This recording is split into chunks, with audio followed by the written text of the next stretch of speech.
Bueno, cuando me invitaron a dar la charla, y tratándose de un curso de enfermedades emergentes, pues bueno, yo le dije al profesor Ferri que lo que me parecía más oportuno era dar un poco la visión que tenemos desde la Administración de los cambios que se están produciendo en sanidad animal y por dónde nos tenemos que ir preparando hacia el futuro.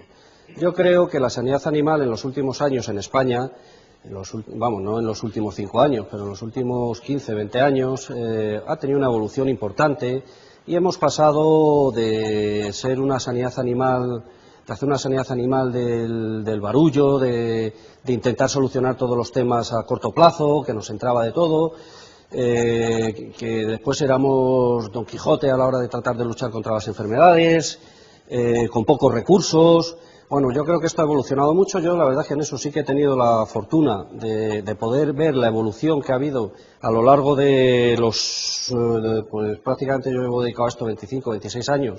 En los últimos años, desde que yo empecé en Asturias haciendo campañas a lo que son ahora las campañas y todo lo que es la sanidad animal en los distintos puestos que he ido ocupando, pues la evolución ha sido brutal. Y ahora realmente, bueno, pues además de tener una capacidad de respuesta brutal a la aparición de determinadas enfermedades, y yo lo digo a veces, los colegas veterinarios se sonríen cuando lo digo, pero en este momento yo creo que España es el país europeo con mayor capacidad de reacción ante la aparición de una enfermedad. O sea, yo soy un autonomista declarado, nunca lo he negado, a pesar de que ahora estoy en el Ministerio, y yo creo que las autonomías han servido para crear una infraestructura, unos servicios veterinarios, unos laboratorios que permiten tener una reacción muy rápida cada vez que aparece una determinada enfermedad. A nosotros nos aparece una enfermedad y en una semana hemos analizado, en España tenemos capacidad para analizar 50, 60.000, 100.000 muestras de peste porcina clásica, de lengua azul, de lo que sea.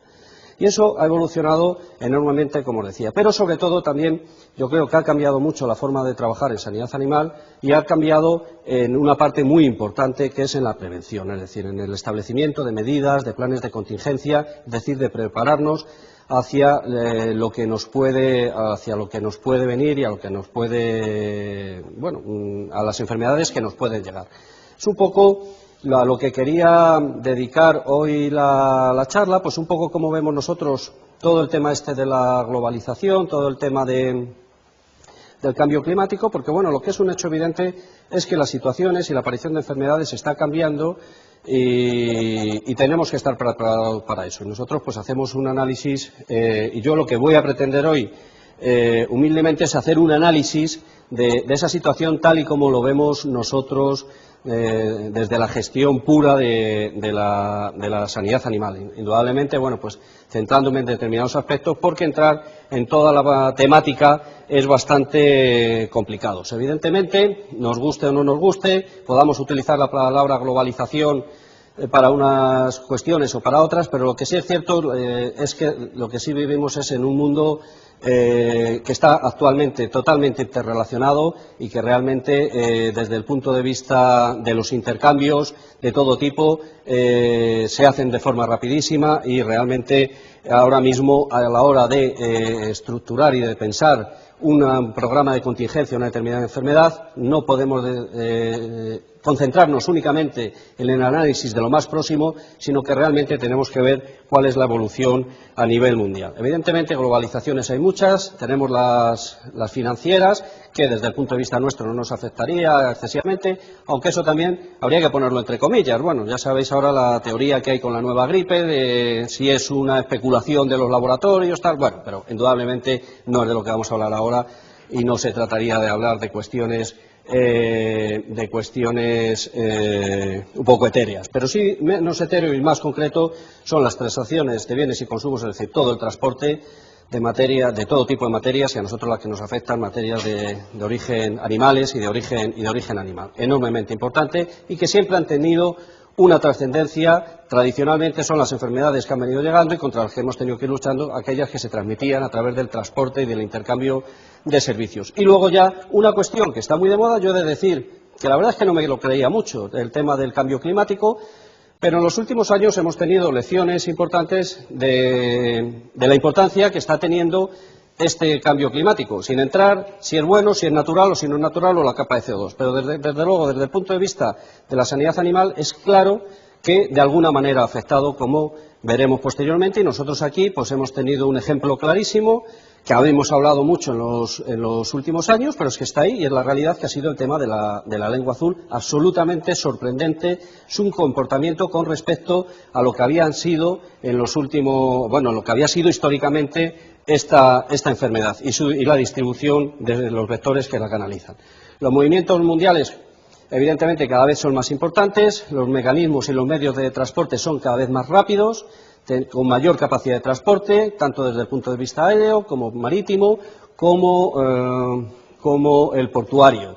Yo ahora, como decía antes el profesor Ferri, ahora también, bueno, creo que afortunadamente también soy responsable del tema de la sanidad vegetal. Gran parte de las plagas de sanidad, que nos han entrado en sanidad vegetal en los últimos años en España han entrado por los puertos, fundamentalmente por los puertos, plagas que por otra parte son incombatibles. Yo pensaba que esos bichos tan grandes me iba a ser mucho más fácil luchar contra ellos, pues no, prefiero luchar contra los pequeñitos, bacterias y demás, que contra este pedazo de bichos que nos hacen la vida imposible. Bueno, como os decía, básicamente, históricamente el movimiento de animales ha sido la forma de difusión más importante de las enfermedades. Primero, la importancia ha ido incrementándose a medida que la mejora de los medios de comunicación han sido más rápidos. Es decir, ahora mismo, en la aparición de un foco, como ya nos ocurrió en el último foco de peste porcina clásica, cuando se declaraba en Holanda ese foco, ya estaban saliendo, no estaban saliendo, ya habían llegado a España un montón de animales, de camiones llenos de animales que procedían de la zona de infección, y finalmente acabamos nosotros con la peste porcina clásica. Pero no obstante, ahí tenemos también los aviones. Os recuerdo, aunque yo no la comparto, una de las hipótesis que se barajaba con la presencia de la lengua azul en Holanda y Bélgica fue la llegada de un avión iba a decir de mercenarios, no, de soldados belgas del Congo, no sé dónde venían, y que entonces que habían traído los mosquitos. Bueno, yo esa teoría, aunque no la creo, pero es factible, es factible. Bueno, tenemos multitud de ejemplos que todos conocemos y tampoco me voy a extender demasiado, como sabéis. El de la peste bovina es especialmente importante porque la aparición de la peste bovina en Europa fue el origen de la creación de la Organización Internacional de Epizootías, de la Organización Mundial de la Salud Animal actualmente, de la OIE, que es el acrónimo ha quedado ya siempre para toda la vida. Bueno, la fiebre aftosa, que indudablemente ha tenido siempre enorme importancia en el movimiento, la peste porcina africana, la fiebre aftosa entre Asia y Europa, bueno, la BSE, que no fue realmente movimiento de harinas, productos de origen animal. En definitiva, bueno, esto es lo clásico, lo que hemos conocido siempre, entre otras la perineumonía contagiosa bovina. Bueno, yo afortunadamente esto ya lo cogí en las últimas épocas, pero la gente que anterior al año, yo acabé en el año 80, pues la perineumonía era un problema enorme y sigue siéndolo en muchas zonas de África, enormemente insidiosa y enormemente contagiosa. La peste equina, que esta sí que la hemos sufrido en España, esto fue por un transporte de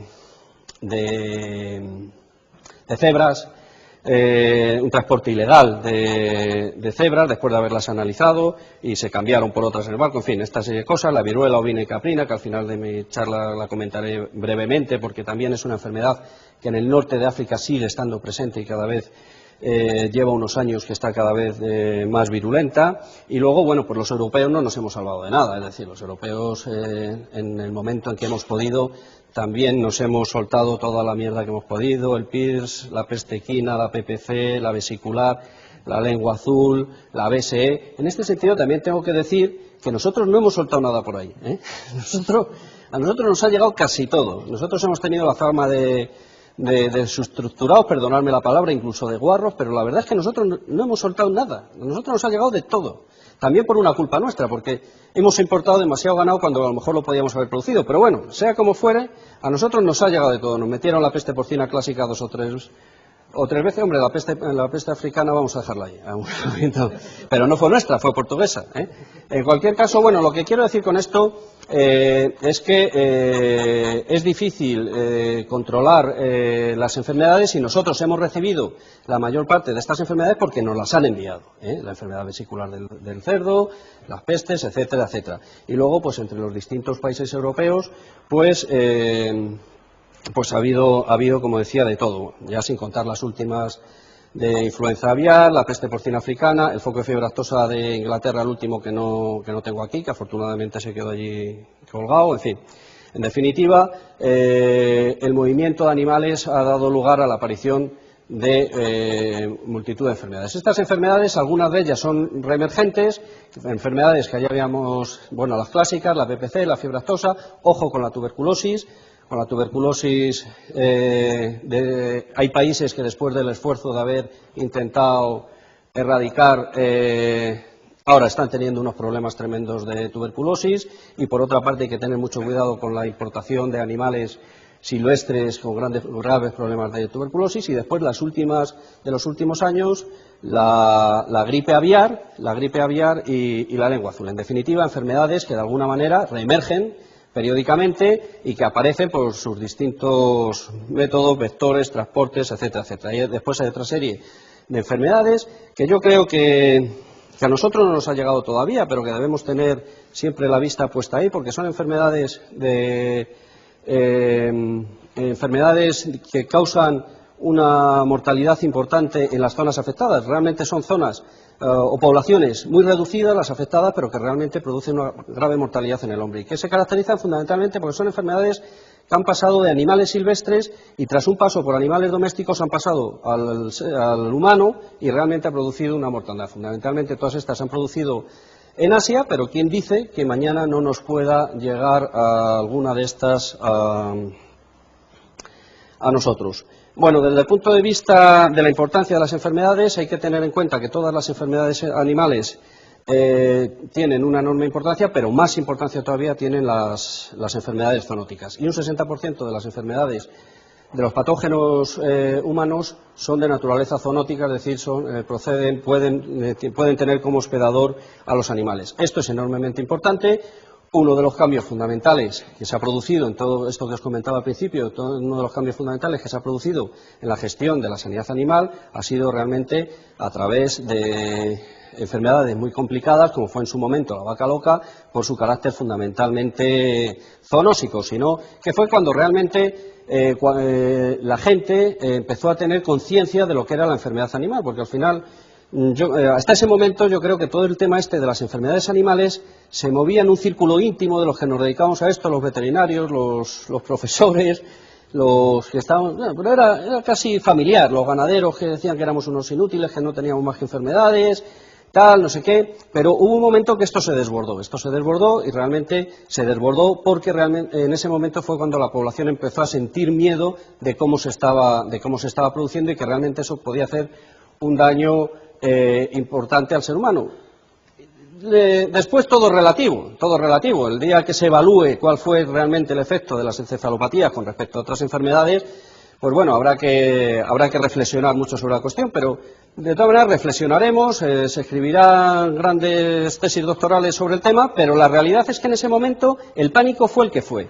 La reducción del consumo de vacuno se fue al 30 o al 40%, se produjo una crisis brutal y todo porque realmente la percepción de miedo de la sociedad fue grande.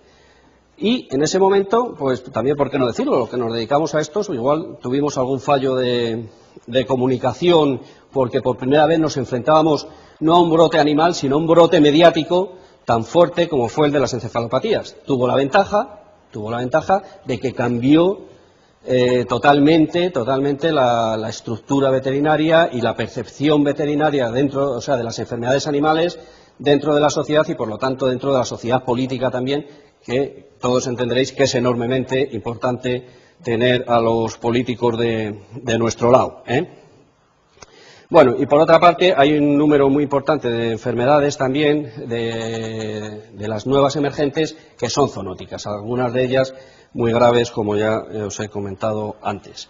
Ejemplos de esto, pues tenemos, luego ampliaré un poquito más, bueno, tenemos la BSE, el virus Nipah del que ya os he hablado, que es un virus procedente del murciélago, que ha provocado enormes mortalidades en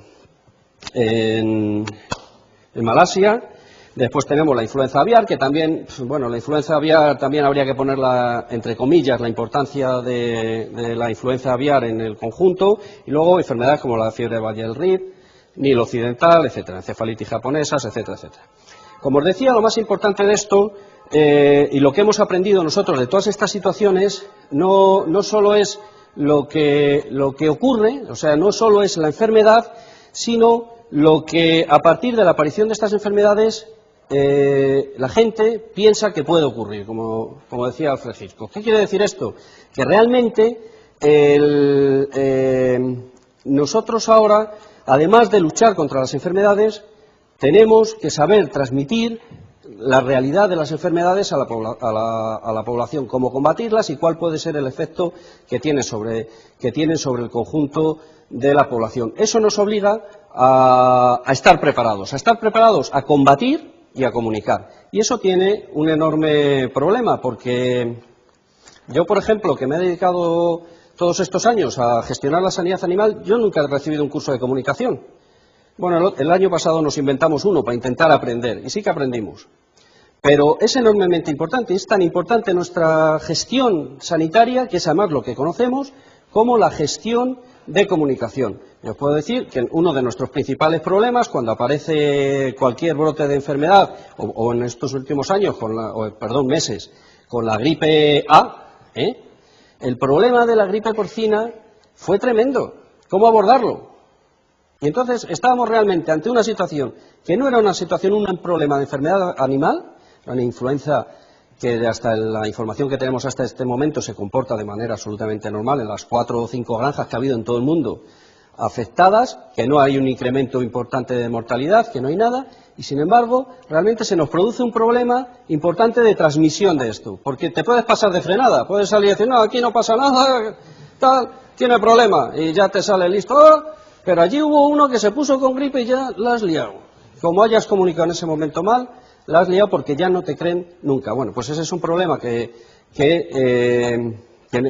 lo tenemos que abordar prediciendo o preveyendo, cuáles van a ser los patógenos a los que nos vamos a enfrentar y cómo vamos a comunicar en cada uno de los casos.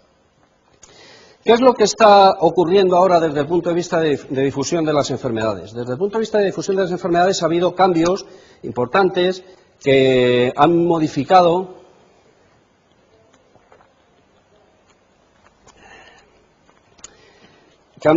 las relaciones anteriores de distribución de determinadas enfermedades. Estos cambios primero son debidos al cambio climático. Bueno, todo esto son aseveraciones un poco demasiado firmes, pero bueno, en cualquier caso, el cambio climático, la diferencia de temperaturas, y luego lo veremos en la lengua azul, ha originado un cambio claro. Por otra parte, también las migraciones de aves silvestres o de animales silvestres, o el contacto de animales silvestres con los animales domésticos, cada vez es más frecuente, porque el número de animales domésticos es superior, porque determinadas áreas, por ejemplo en el caso de aves, las zonas húmedas han ido reduciendo y cada vez ha habido más concentración y por lo tanto han tenido más posibilidades de entrar en contacto con animales de traspatio, fundamentalmente. Evidentemente, en una granja de producción de ponederos es muy difícil que entre allí una garza, ¿no? Pero sí que puede entrar una garza en una granja de gallinas con 30 o 40 gallinas en un traspatio. Y luego hay una cuestión enormemente importante. El hombre, el ser humano, ha estado cada vez más en contacto y está más en contacto con los animales.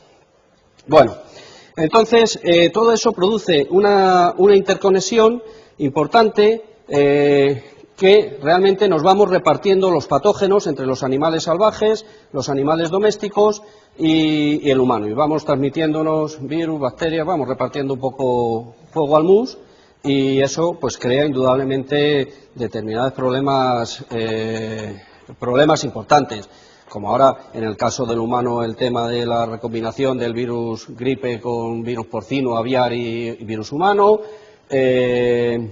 En el caso de animales salvajes cada vez tiene más importancia, por ejemplo, en el caso de la tuberculosis. Nosotros ahora, afortunadamente, estamos entrando en unos niveles de erradicación de prevalencias en tuberculosis ya importantes, y realmente para nosotros ya se está empezando lo que no era hasta hace 3 años o 4 años. Ahora ya el animal silvestre se está empezando a convertir en un problema importante como reservorio de esas enfermedades. Por poner un ejemplo un poco virulento del virus Nipah, bueno, pues este es un virus que se encuentra en los murciélagos, el murciélago frugívoro, no sé si son estos, pero bueno, la fotografía está bien. En cualquier caso, el murciélago es el mismo caso que el ENDRA, solo que en vez de con cerdos, con caballos, ¿eh? Entonces el virus se encuentra en el murciélago hace sus deposiciones en árboles debajo de los cerdos, de los facoceros o de lo que sea, y en estos animales ya produce una mortalidad elevada, y debido al estrecho contacto con los seres humanos, el ser humano se contagia y a su vez produce una elevada mortalidad entre las poblaciones afectadas.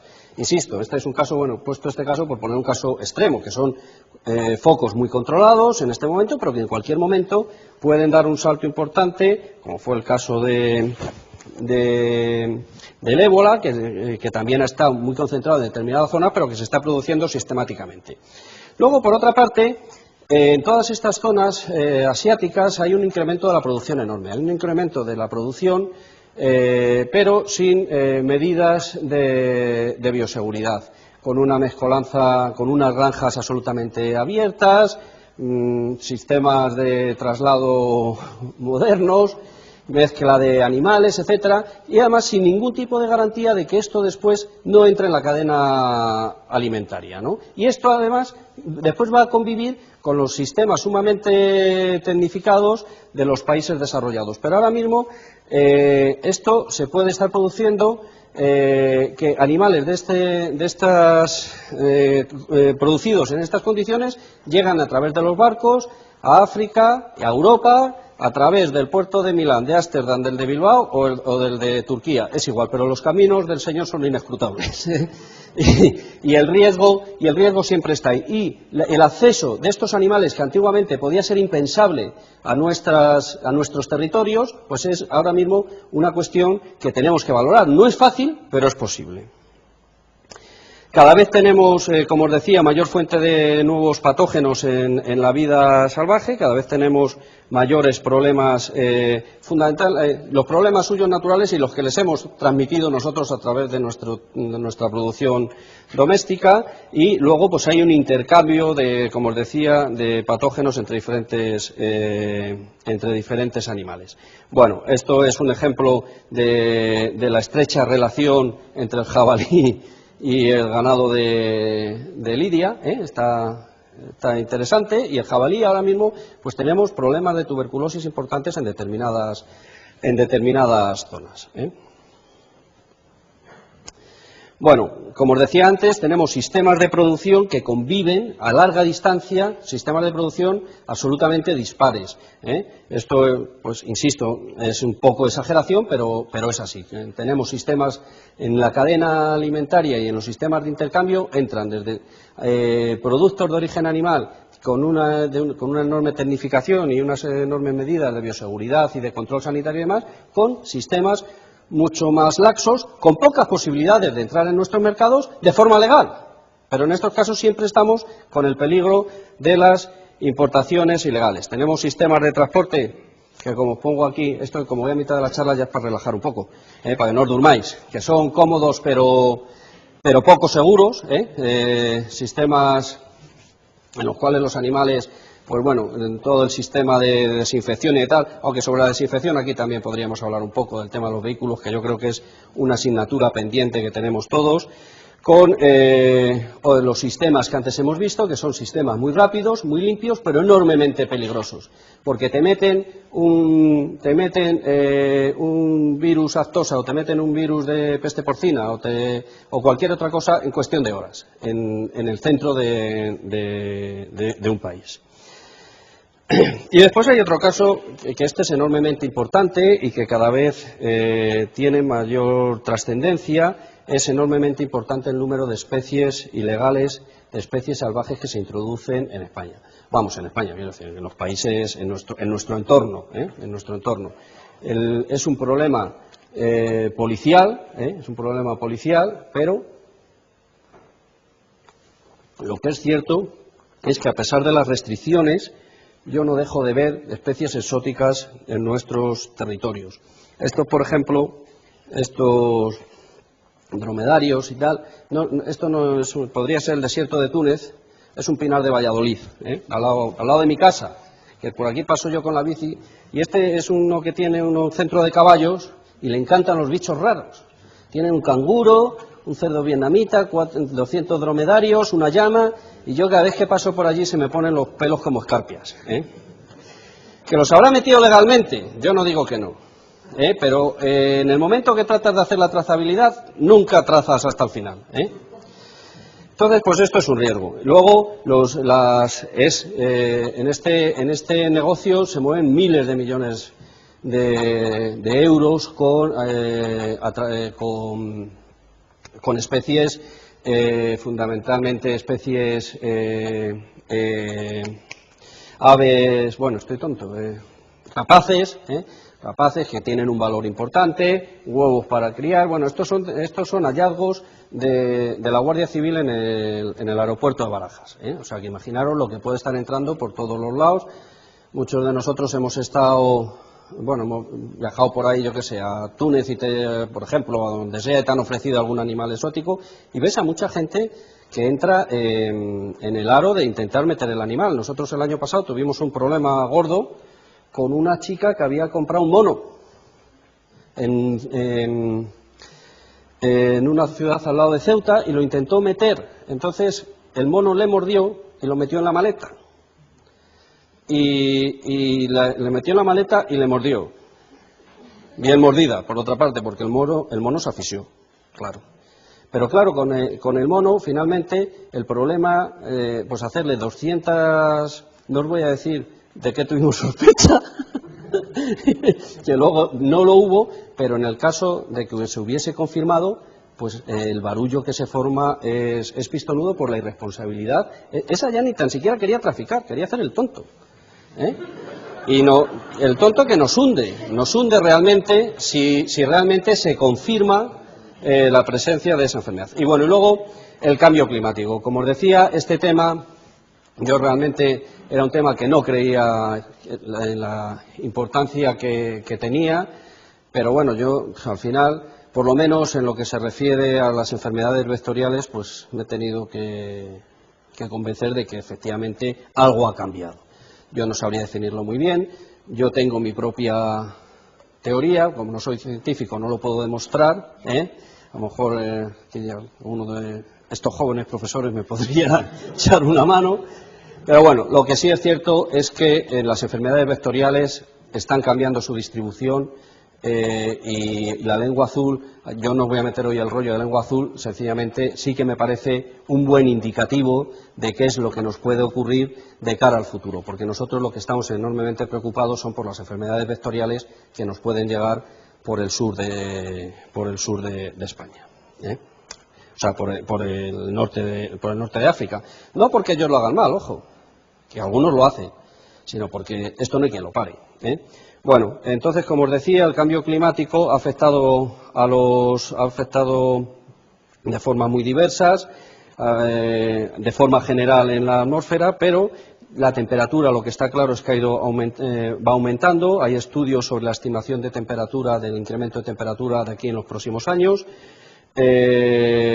Los inviernos en Europa en principio van a ser menos fuertes, los veranos son muy calurosos. Bueno, este año nos ha tocado, uno de cada 10 este año nos ha tocado el supercaluroso. Pero bueno, sí es cierto, yo en esto evidentemente no voy a entrar a debatir pues si es debido al CO2 o a la contaminación, pero lo que sí es cierto es que se está produciendo un cambio, para bien o para mal. No sé si es el cambio cíclico que correspondería a esta época, yo en eso no entro, pero sí entro en la aparición y en la distribución de las enfermedades, de nuevas enfermedades en zonas, no ya tanto de nuevas como de enfermedades que tradicionalmente no se habían encontrado en determinadas zonas. Y esto fundamentalmente, es decir, se debe a la modificación de las poblaciones en los vectores y a la aparición de nuevos reservorios por un trastorno o un contacto más íntimo entre especies migratorias y animales domésticos.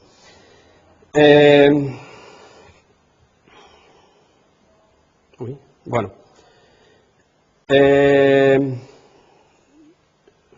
No sé qué he hecho aquí. Bueno, es igual.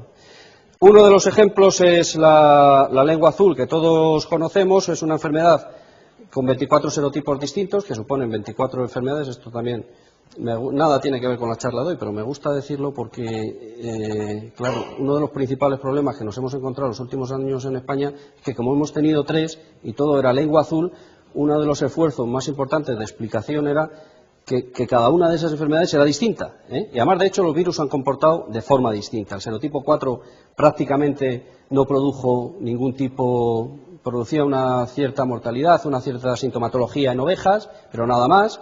El 1 fue enormemente virulento en ovejas, enormemente virulento, que en 2 meses hubo 200.000 muertes en Andalucía, en un mes en Andalucía y Extremadura.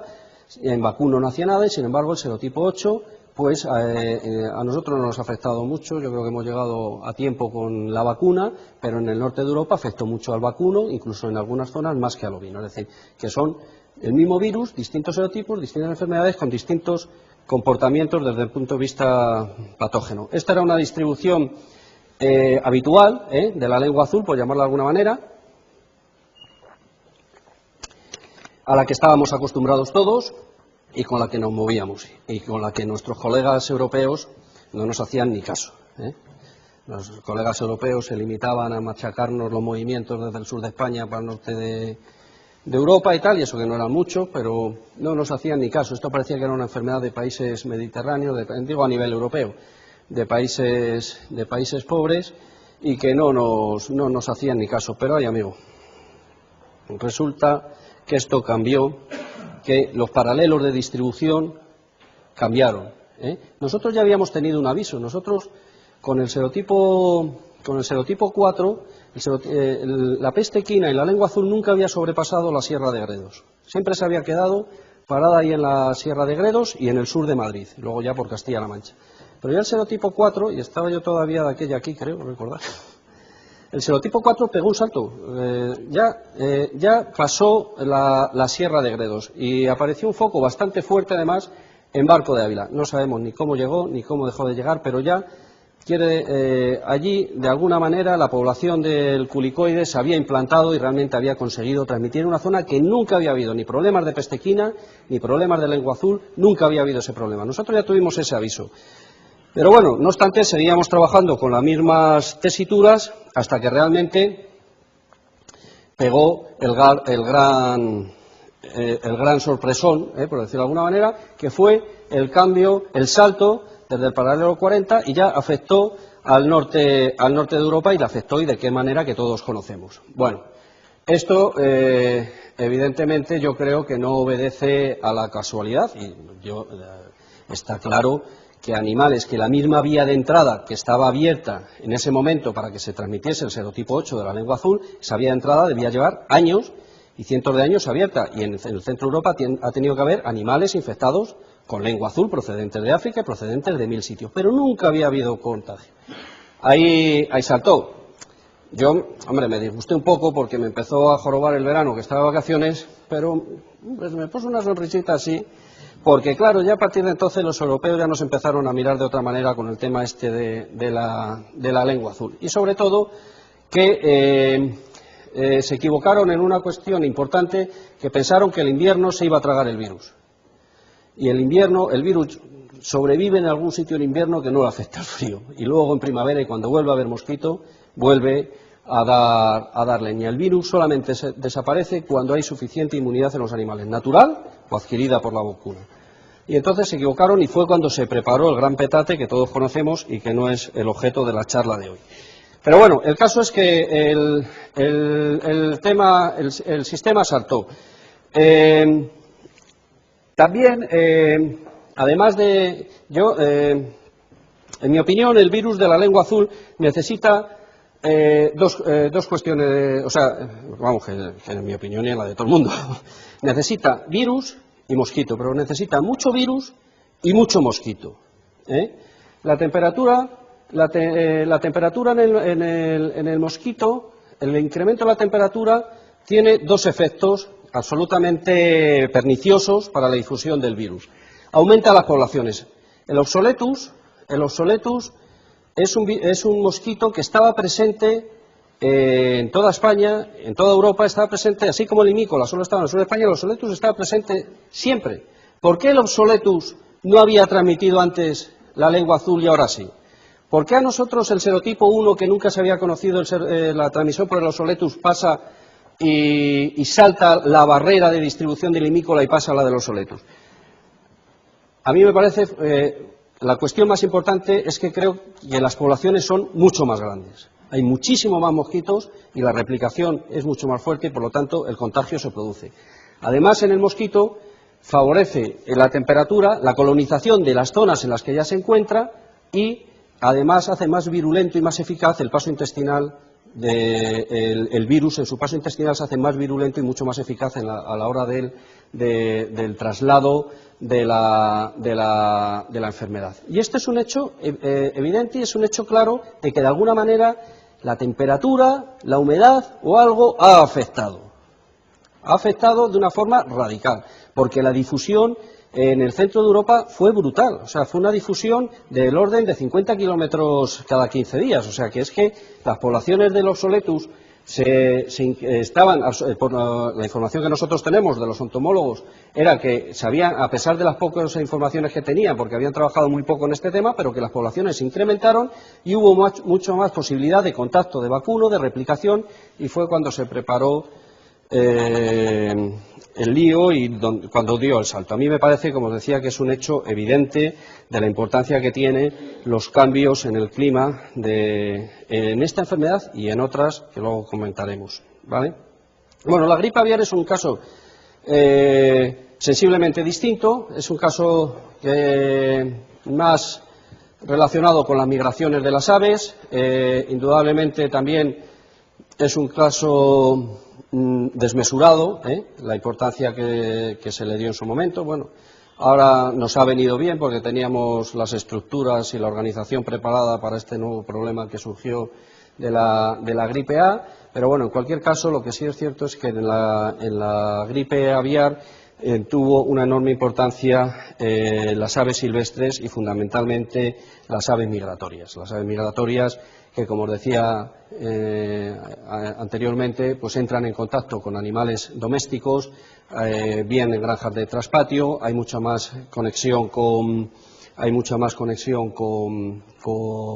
los animales, los animales silvestres y los animales domésticos. Las zonas húmedas han reducido, con lo cual hay mayor concentración de animales silvestres y de alguna manera pues esto aumentó el intercambio de virus entre animales silvestres y animales domésticos, y después la íntima relación que tenían en determinadas zonas del mundo entre los animales domésticos y el ser humano pegó el salto y fue cuando realmente se produjo la histeria colectiva esta que todos conocimos en su momento. Bueno, los mecanismos de transporte y dispersión de ECE, lo más importante y lo que hoy nos interesaría sería fundamentalmente lo que es la transmisión a través de las aves migratorias infectadas. Las zonas de cría y las zonas y las zonas de descanso, las zonas de invernada, están enormemente lejos.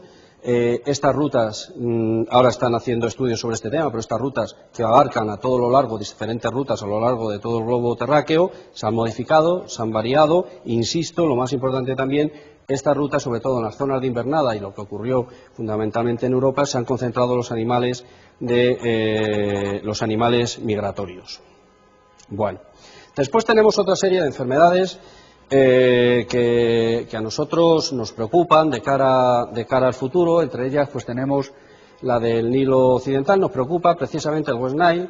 Fundamentalmente nos preocupa pues también porque es una enfermedad vectorial que de momento no se está moviendo excesivamente, pero está en una serie de países de los que carecemos de información de cómo está evolucionando esta enfermedad. Realmente es una enfermedad que desde el punto de vista zoonósico no tiene una excesiva importancia, son los pájaros los que la transmiten y después actúan como hospedador el caballo y el